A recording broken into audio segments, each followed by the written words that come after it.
ಆಕಾಶವಾಣಿ ಧಾರವಾಡ.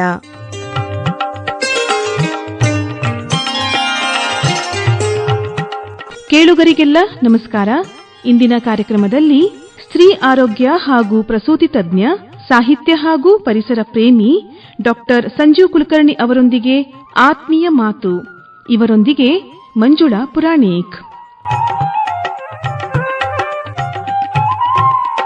ಕೇಳುಗರಿಗೆಲ್ಲ ನಮಸ್ಕಾರ. ಕೇಳುಗರೆ, ಒಬ್ಬನೇ ವ್ಯಕ್ತಿಯ ಹತ್ತಿರ ಜೀವನದ ವಿವಿಧ ರೀತಿಯ ಹವ್ಯಾಸಗಳು, ಕಲೆ, ಸಾಹಿತ್ಯ, ಸಂಗೀತ, ಆಧ್ಯಾತ್ಮ ಇದನ್ನೆಲ್ಲ ನೋಡ್ಲಿಕ್ಕೆ ಸಾಧ್ಯ ಏನು ಅಂತ ನಾವು ಪ್ರಶ್ನೆ ಮಾಡ್ಕೊಂಡಾಗ ಬಹಳಷ್ಟು ಸತಿ ಇಲ್ಲ, ಒಬ್ಬರ ಕಡೆಗೆ ಒಂದೇ ಹವ್ಯಾಸ ಇರ್ತದೆ, ಒಂದೇ ವೃತ್ತಿ, ಒಂದೇ ಪ್ರವೃತ್ತಿಯನ್ನ ಸಾಮಾನ್ಯವಾಗಿ ಮೈಗೂಡಿಸಿಕೊಂಡಿರ್ತೀವಿ ಅನ್ನೋ ಉತ್ತರ ನಿಮ್ಮದಾಗಿದ್ರ ಇದಕ್ಕ ಅಪವಾದ ಅನ್ನೋ ಹಂಗ ಇದ್ದಾರೆ ಡಾಕ್ಟರ್ ಸಂಜೀವ್ ಕುಲಕರ್ಣಿ ಅವರು. ಡಾಕ್ಟರ್ ಸಂಜೀವ್ ಕುಲಕರ್ಣಿ ಅವರು ವೃತ್ತಿಯಲ್ಲಿ ವೈದ್ಯರು, ಪ್ರವೃತ್ತಿಯಲ್ಲಿ ಹಲವಾರು ರೀತಿಯ ಪ್ರವೃತ್ತಿಯನ್ನ ಮೈಗೂಡಿಸಿಕೊಂಡು ಸಮಾಜಮುಖಿಯಾಗಿ ಬೆಳೀತಾ ಸಮಾಜಕ್ಕೆ ತನ್ನದೇ ಆದ ಕೊಡುಗೆಗಳನ್ನ ನಿರಂತರವಾಗಿ ನೀಡುತ್ತಾ ಬಂದಿದ್ದಾರೆ ಡಾಕ್ಟರ್ ಸಂಜೀವ್ ಕುಲಕರ್ಣಿ ಅವರು. ಸಾಹಿತ್ಯದಲ್ಲೂ ಕೂಡ ಅವರಿಗೆ ಅಪಾರ ಆಸಕ್ತಿ. ಮಕ್ಕಳಿಗೆ ಒಂದು ಉತ್ತಮ ಶಿಕ್ಷಣವನ್ನ ನೀಡುವಂತಹ ಶಾಲೆ ಆರಂಭಿಸಬೇಕು ಅಂತ ಹೇಳಿ ಬಾಲಬಳಗ ಮುಕ್ತ ಮಾದರಿ ಶಾಲೆಯನ್ನ ಆರಂಭಿಸಿದ್ರು. ಜೊತೆಗೆ ಖಾದಿ ಬಗ್ಗೆ ಅಪಾರವಾದ ಪ್ರೀತಿ, ಆಸಕ್ತಿ.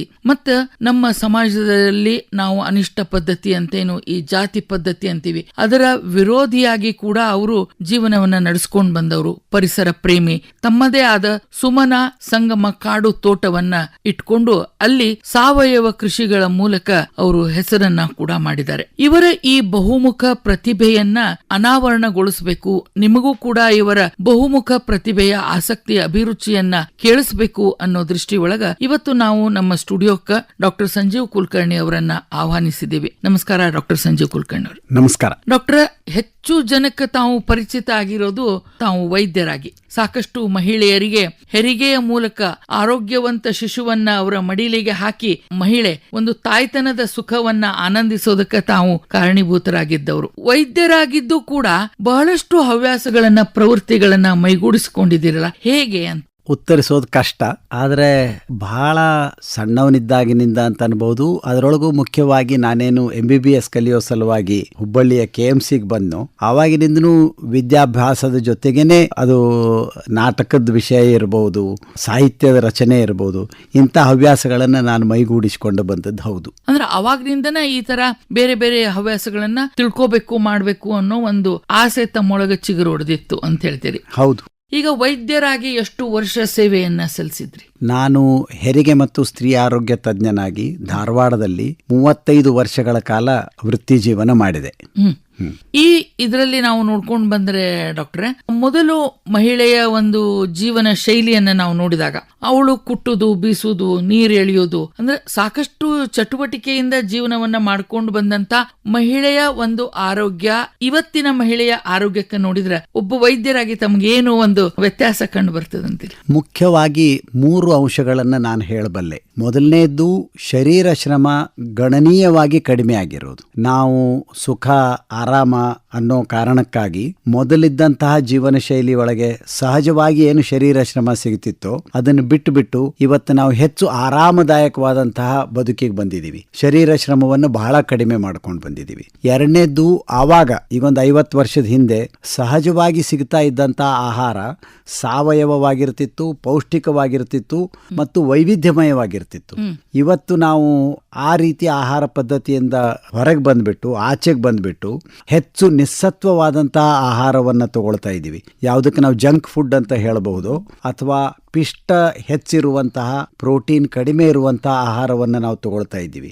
ಮೂರನೇದ್ದು, ತಾಯ್ತನಕ್ಕೆ ಬೇಕಾದಂತಹ ಒಂದು ಸಹಜವಾದಂತಹ ಸ್ವಯಂ ವಿಶ್ವಾಸ, ಒಂದು ಧೈರ್ಯ, ಅದು ಮಹಿಳೆಯರಲ್ಲಿ ಗಣನೀಯವಾಗಿ ಕಡಿಮೆ ಆಗ್ತಾ ಇರೋದನ್ನು ನಾವು ನೋಡ್ತೀವಿ. ಕಾರಣ ಹಲವಾರು.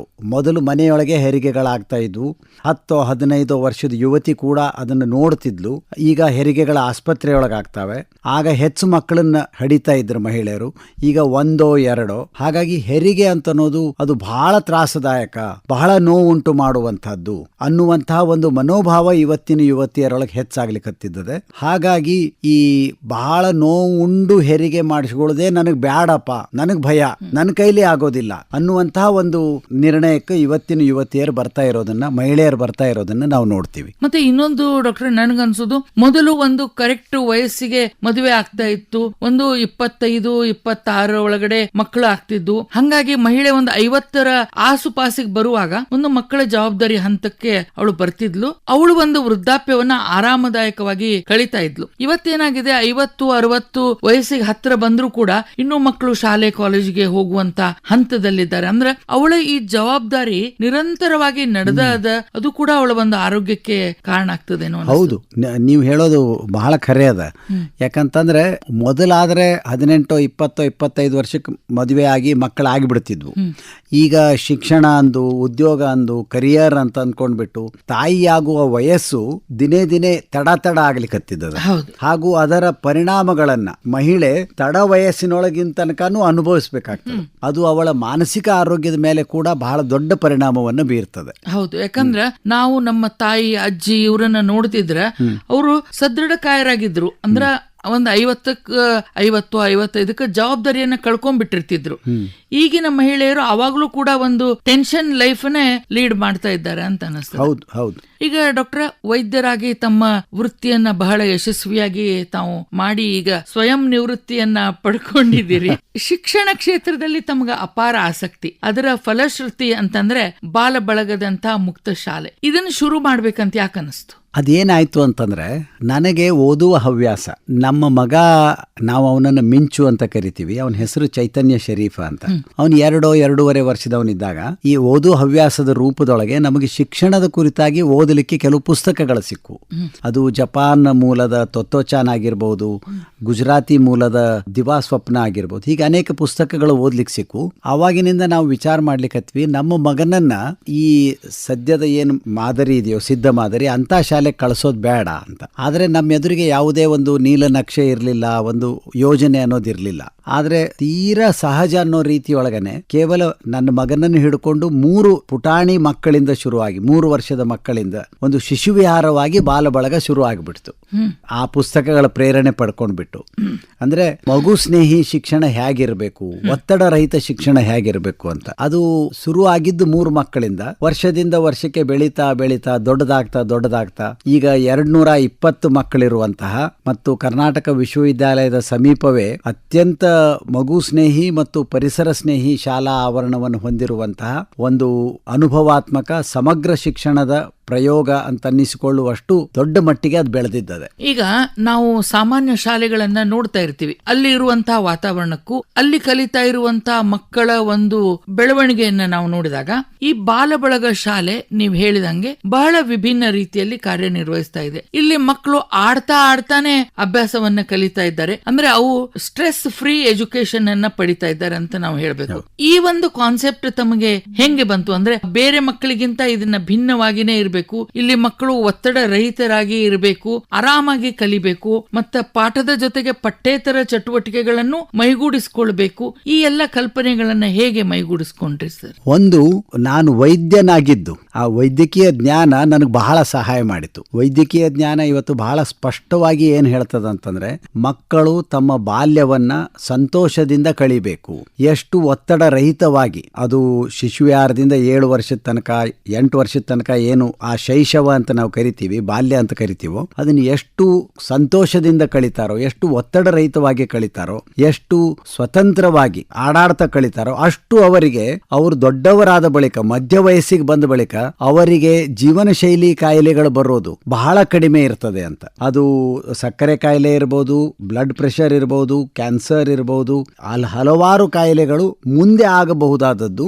ನಾವು ಅದನ್ನು ತಡೆಗಟ್ಟಬಹುದು ಮಕ್ಕಳಿಗೆ ಇಂಥದ್ದೊಂದು ಕಲಿಯುವ ವಾತಾವರಣವನ್ನು ಕೊಟ್ರೆ. ಅದೊಂದು ದೊಡ್ಡ ಪ್ರೇರಣೆ ನಮಗಿದ್ದದ್ರಿಂದಾಗಿ ನಾವು ಇಂತಹ ಒಂದು ಶಾಲೆಯನ್ನ ರೂಪಿಸಿಕೊಳ್ಳಿಕ್ ಸಾಧ್ಯ ಆಯಿತು. ಈ ಶಾಲೆಗೆ ಬರುವಂತಹ ಮಕ್ಕಳು ಈಗ ತಾವು ಹೇಳಿದ್ರಿ, ಈಗ ಪ್ರಸ್ತುತವಾಗಿ 220 ಜನ ಬರ್ತಾ ಇದ್ದಾರಂತೆ. ಈಗಾಗಲೇ ಓದಿ ಬೇರೆ ಬೇರೆ ಕ್ಷೇತ್ರಗಳಿಗೆ ಹೋದಂತ ಮಕ್ಕಳು ಕೂಡ ಹಲವಾರು. ಆ ಮಕ್ಕಳ ಒಂದು ಅಭಿವೃದ್ಧಿ, ಅವರ ಏಳಿಗೆ, ಅಥವಾ ಅವರು ಇಲ್ಲಿ ಬಂದಾಗ ಮತ್ತೆ ಬಾಲಬಳಗಕ್ಕೆ ಭೇಟಿ ಕೊಟ್ಟ ಸಂದರ್ಭ, ಅದು ತಮ್ಗೇನ್ ಅನಿಸ್ತದೆ ಸರ್? ಮೊದಲನೇದಾಗಿ ನಮ್ಮದು ಶಿಶುವಿಹಾರದಿಂದ 7ನೇ ತರಗತಿಯೊಳಗೆ ಕನ್ನಡ ಮಾಧ್ಯಮವೇ, ಕನ್ನಡ ಮಾಧ್ಯಮ ಶಾಲೆನೇ ನಮ್ದು. ಯಾಕಂದ್ರೆ ನಮ್ಮ ಗಟ್ಟಿಯಾದಂತಹ ನಂಬಿಕೆ ಏನು ಅಂದ್ರೆ, ಮಗು ತನ್ನ ತಾಯ್ನುಡಿ ಒಳಗೆ ಮತ್ತು ಪರಿಸರದ ಭಾಷೆಯೊಳಗೆ ಶಿಕ್ಷಣವನ್ನು ಪ್ರಾರಂಭಿಸಬೇಕು. ತಾಯ್ನುಡಿಯ ಬೇರುಗಳನ್ನು ಗಟ್ಟಿ ಮಾಡ್ಕೊಂಡ್ಬಿಟ್ಟು ಆಮೇಲೆ ಅದು ಇಂಗ್ಲಿಷ್ ಆಗ್ಬಹುದು, ಬೇರೆ ಯಾವುದೇ ಭಾಷೆಯನ್ನಾಗ್ಬಹುದು, ಅದನ್ನ ತಾನು ಪಡ್ಕೊಳ್ಬಹುದು ಅಂತ ಅನ್ನೋದು. ಈಗಾಗಲೇ 18 ತಂಡಗಳು SSLC ತರಗತಿಗಳು ಪಾಸ್ ಆಗಿಬಿಟ್ಟು ಮಕ್ಕಳು ಹೊರಗಡೆ ಹೋಗಿದ್ದಾರೆ. ತಮ್ಮ ಉಚ್ಚ ಶಿಕ್ಷಣವನ್ನು ಪೂರೈಸಿಕೊಂಡು ಬೇರೆ ಬೇರೆ ಉದ್ಯೋಗಗಳಲ್ಲಿದ್ದಾರೆ, ಬೇರೆ ಬೇರೆ ಕ್ಷೇತ್ರಗಳಲ್ಲಿ ಮುಂದಕ್ಕೆ ಹೋಗ್ತಾ ಇದ್ದಾರೆ.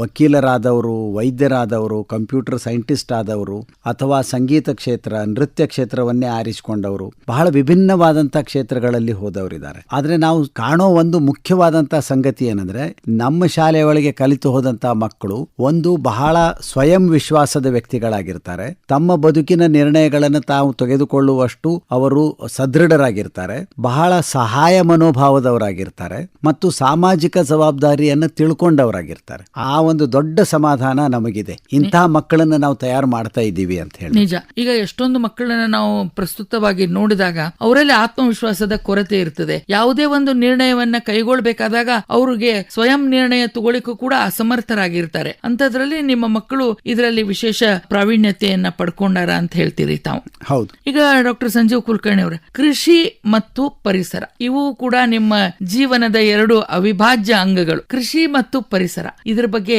ಆಸಕ್ತಿ, ಅಭಿರುಚಿ?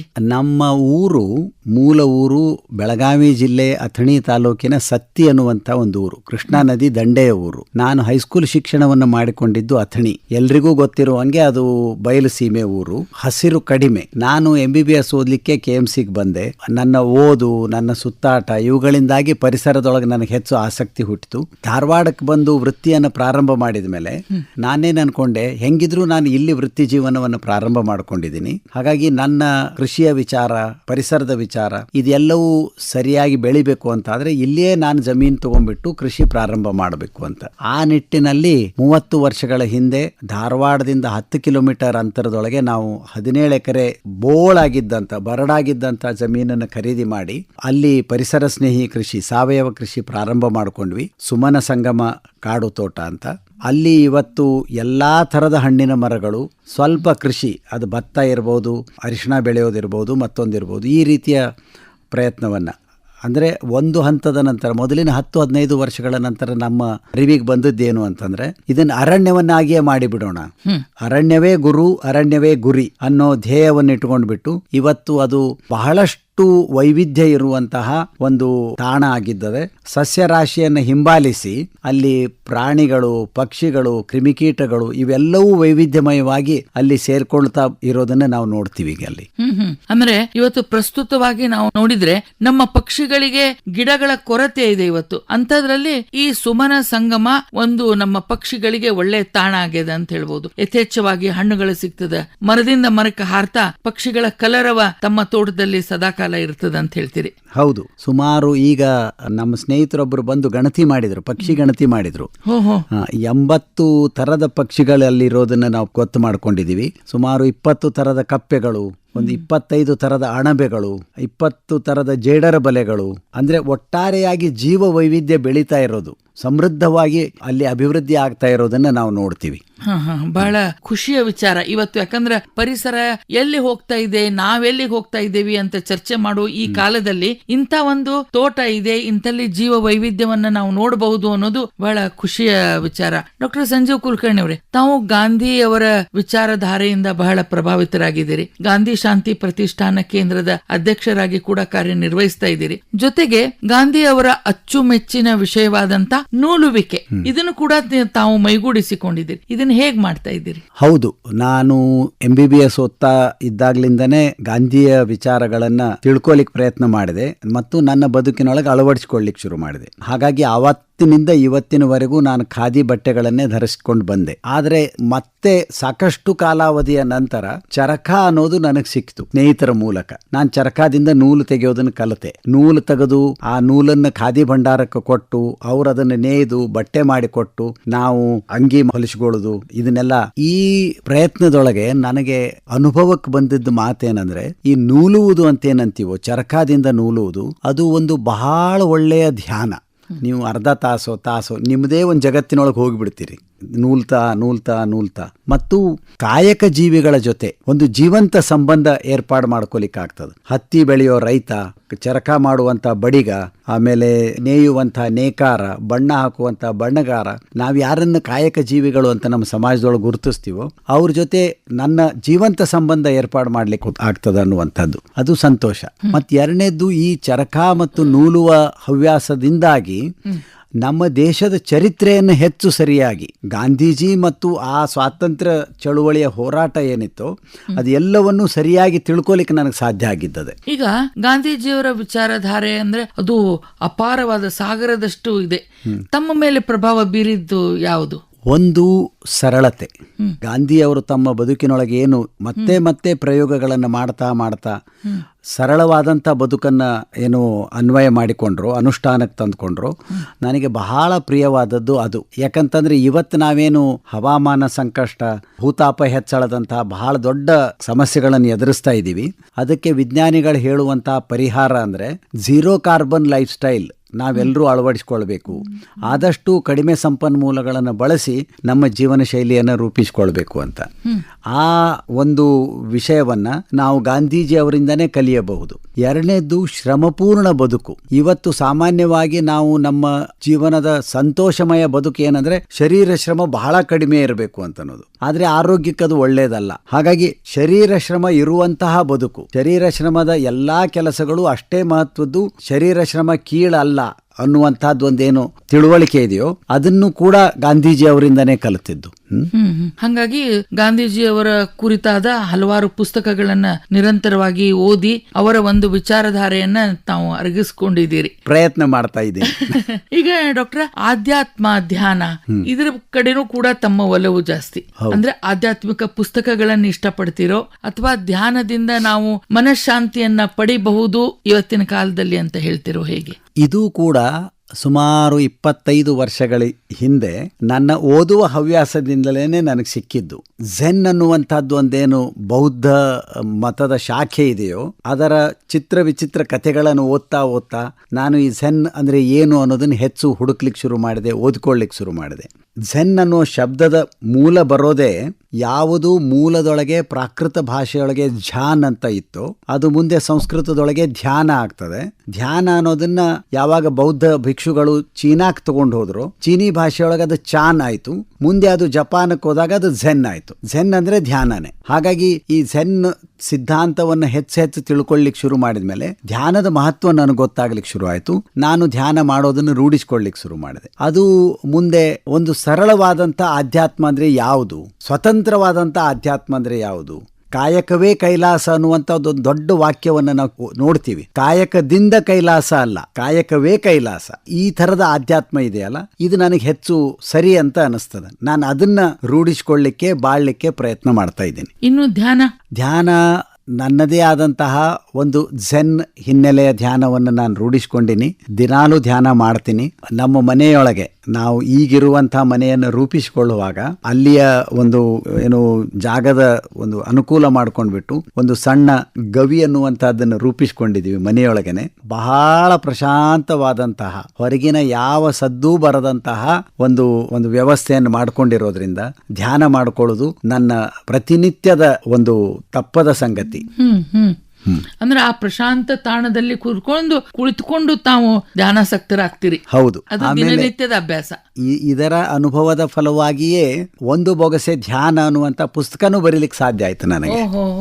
ಈಗ ಡಾಕ್ಟ್ರೆ, ತಾವು ವಿದ್ಯಾವರ್ಧಕ ಸಂಘ, ಇದೊಂದು ಸಾಂಸ್ಕೃತಿಕ ಸಾಹಿತ್ಯಿಕ ಸಂಘ, ಇಲ್ಲಿ ಕೂಡ ತಾವು ಉಪಾಧ್ಯಕ್ಷರಾಗಿದ್ದೀರಿ. ಅಂದ್ರೆ ಈ ಸಾಹಿತ್ಯಿಕ ಚಟುವಟಿಕೆಗಳಲ್ಲಿ ಕೂಡ ನಿಮ್ಮನ್ನ ತೊಡಗಿಸಿಕೊಂಡಿದ್ದೀರಿ. ನಿಮ್ಮ ಲೇಖನಿಯಿಂದ ಹಲವಾರು ಪುಸ್ತಕಗಳು ಬಂದವ. ಈ ಸಾಹಿತ್ಯಿಕ ಒಲವು ಆರಂಭವಾದದ್ದು ಯಾವಾಗ?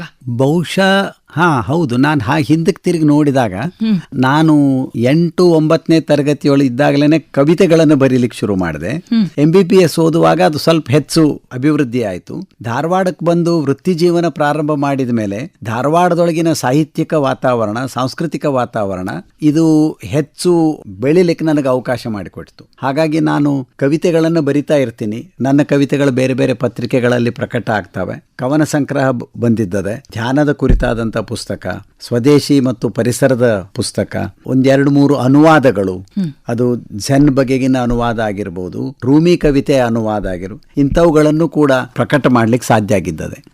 ಅಂದ್ರೆ ಈ ನಿಟ್ಟಿನಲ್ಲಿ ಸಾಹಿತ್ಯ ಕೃಷಿಯನ್ನು ಕೂಡ ತಾವು ಮಾಡಿದಿರಿ. ಡಾಕ್ಟರ್ ಮಾತಾಡ್ತಾ ಹೇಳಿದ್ರಿ ಕವಿತೆಗಳನ್ನು ಬರೀತೀನಿ ಅಂತ.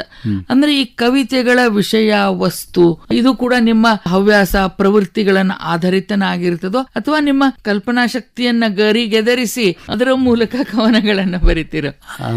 ಈ ಕಾವ್ಯ ಸೃಷ್ಟಿ ಅಂತ ಏನಿದೆಯೋ ಖರೆ ಹೇಳ್ಬೇಕಂದ್ರೆ ನನಗೂ ಅರ್ಥ ಆಗಿಲ್ಲ. ಅದು ಅನೇಕ ತಿಂಗಳುಗಳ ಕಾಲ ಸುಪ್ತವಾಗಿ ಹೋಗಿರ್ತದೆ. ಆಮೇಲೆ ಯಾವಾಗೋ ಒಂದ್ಸಲ ತಾನಾಗಿ ಬರ್ಲಿಕ್ಕೆ ಶುರು ಆಗಿಬಿಡ್ತದೆ.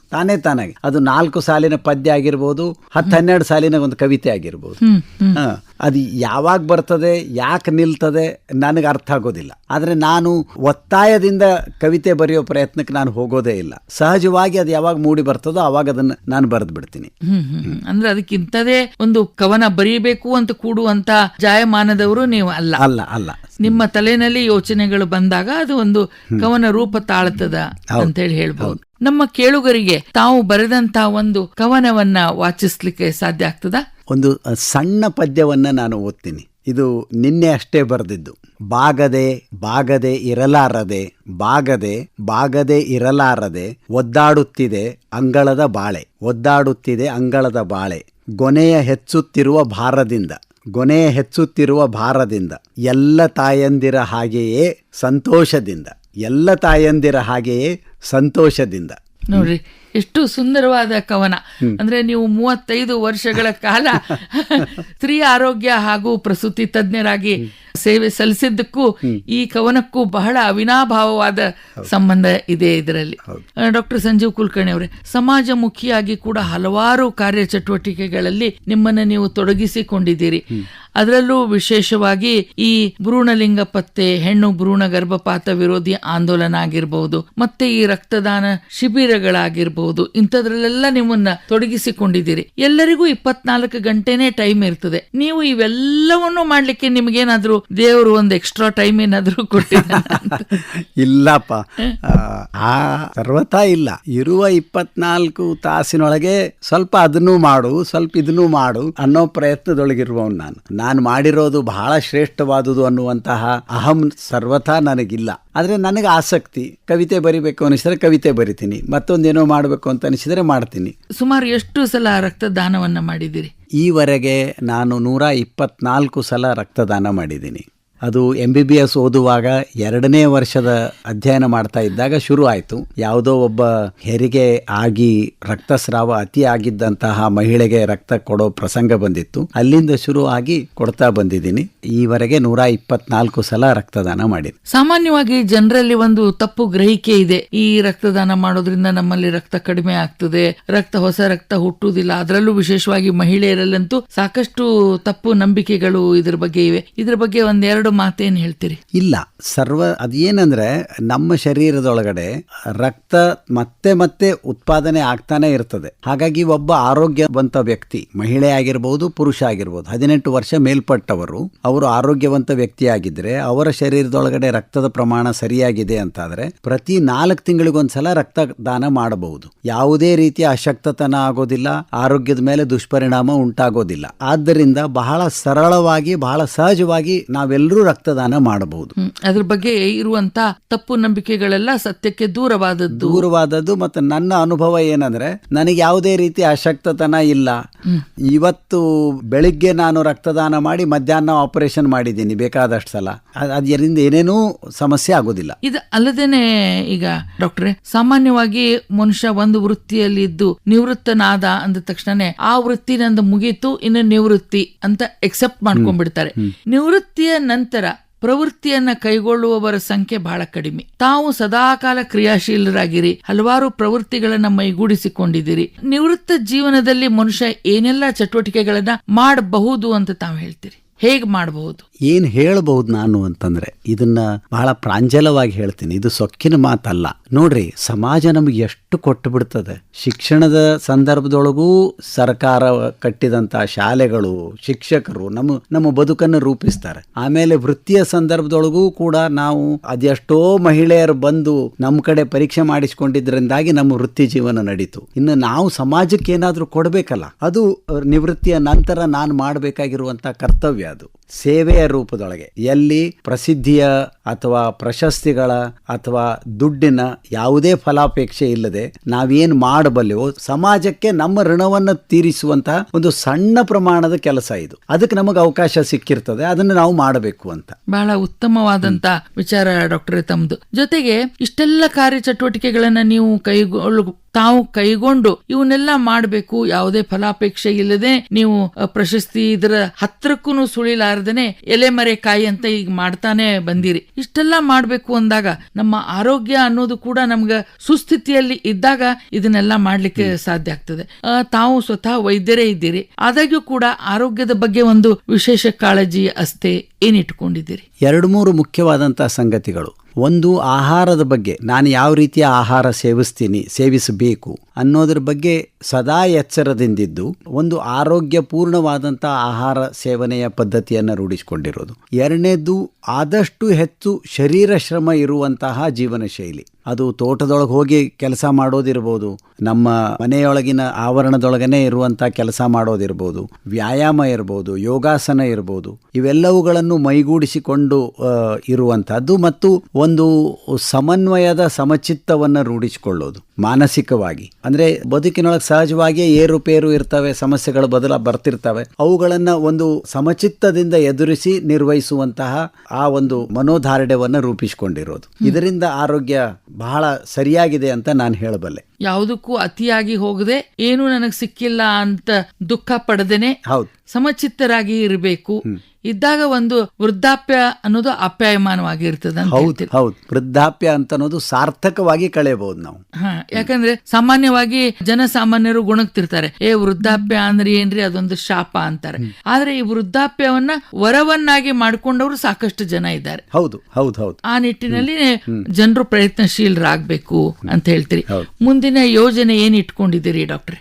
ಒಂದು, ಬಾಲಬಳಗ ಶಾಲೆಯನ್ನ ಇನ್ನೂ ಹೆಚ್ಚು ಒಳ್ಳೆಯ ಶಾಲೆಯನ್ನಾಗಿ ಮಾಡಬೇಕು ಅಂತ ಈಗ ಸದ್ಯದ ಪ್ರಯತ್ನ ಏನಂದ್ರೆ, ಒಂದು ಹೊಸ ಗ್ರಂಥಾಲಯವನ್ನು ಮಾಡ್ತಾ ಇದೀವಿ ನಾವಲ್ಲಿ, ಮಗು ಸ್ನೇಹಿ ಪರಿಸರ ಸ್ನೇಹಿ ಗ್ರಂಥಾಲಯ ಅಂತ. 2ನೇದ್ದು, ನಮ್ಮ ಸುಮನ ಸಂಗಮ ಕಾಡು ತೋಟದೊಳಗೆ ಈಗಾಗಲೇ ನಾವು ಬಹಳ ಬೇರೆ ಬೇರೆ ತರದ ಶಿಬಿರಗಳನ್ನು ಮಾಡ್ತಾ ಇರ್ತೀವಿ. ಅಲ್ಲಿ ಕೃಷಿ ಸಂಬಂಧಿತ ಶಿಬಿರಗಳು, ಆರೋಗ್ಯದ ಶಿಬಿರ, ಆಹಾರದ ಶಿಬಿರ, ನೂಲುವ ಶಿಬಿರ, ಜೀವನ ಶೈಲಿ ಶಿಬಿರ, ಇವೆಲ್ಲವುಗಳನ್ನು ಇನ್ನೂ ಹೆಚ್ಚು ವ್ಯವಸ್ಥಿತವಾಗಿ ಇನ್ನೂ ಹೆಚ್ಚು ಜನರನ್ನು ತಲುಪುವ ಹಾಗೆ ಮಾಡಬೇಕು ಅಂತ ಅನ್ನೋದು ನನ್ನ ಆಶಯ. ಅಂದ್ರೆ ಇದು ಕೂಡ ಸಮಾಜಮುಖಿಯಾಗಿನೇ ಇರುವಂತ ಆಸೆ. ಸಮಾಜದ 10 ಜನರಿಗೆ ಇದು ತಲುಪಬೇಕು, ಅವರು ಕೂಡ ಇದರ ಪ್ರಯೋಜನ ಪಡ್ಕೊಳ್ಬೇಕು ಅನ್ನೋದು ತಮ್ಮ ಒಂದು ಹಿರಿಯ ಆಸೆ ಅಂತ ಅನ್ಕೊಳ್ತೀನಿ. ಹೌದು. ಧನ್ಯವಾದಗಳು ಡಾಕ್ಟರ್ ಸಂಜೀವ್ ಕುಲಕರ್ಣಿ ಅವರೇ. ನಿಮ್ಮ ಜೀವನದ ವಿವಿಧ ಮುಖಗಳನ್ನ ಮಾತನಾಡಿಸಿ ಒಂದು ತಿಳ್ಕೊಳ್ಳುವಂತ ಒಂದು ಸಣ್ಣ ಪ್ರಯತ್ನವನ್ನ ನಾವು ಇವತ್ತು ಮಾಡಿದ್ದೀವಿ. ಈ ಸಂದರ್ಶನದಲ್ಲಿ ಪಾಲ್ಗೊಂಡಿದ್ದಕ್ಕಾಗಿ ಧನ್ಯವಾದಗಳು. ನಮಸ್ಕಾರ. ನಮಸ್ಕಾರ. ಆಕಾಶವಾಣಿಗೆ ಮತ್ತೊಮ್ಮೆ ನನ್ನ ನಮಸ್ಕಾರಗಳು.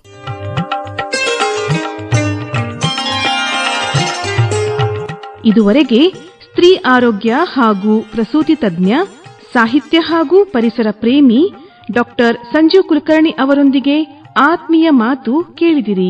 ಕಾರ್ಯಕ್ರಮ ನಡೆಸಿಕೊಟ್ಟವರು ಮಂಜುಳಾ ಪುರಾಣಿಕ್. ಸಂಕಲನ ರಾಖಿ ಹಾನಗಲ್.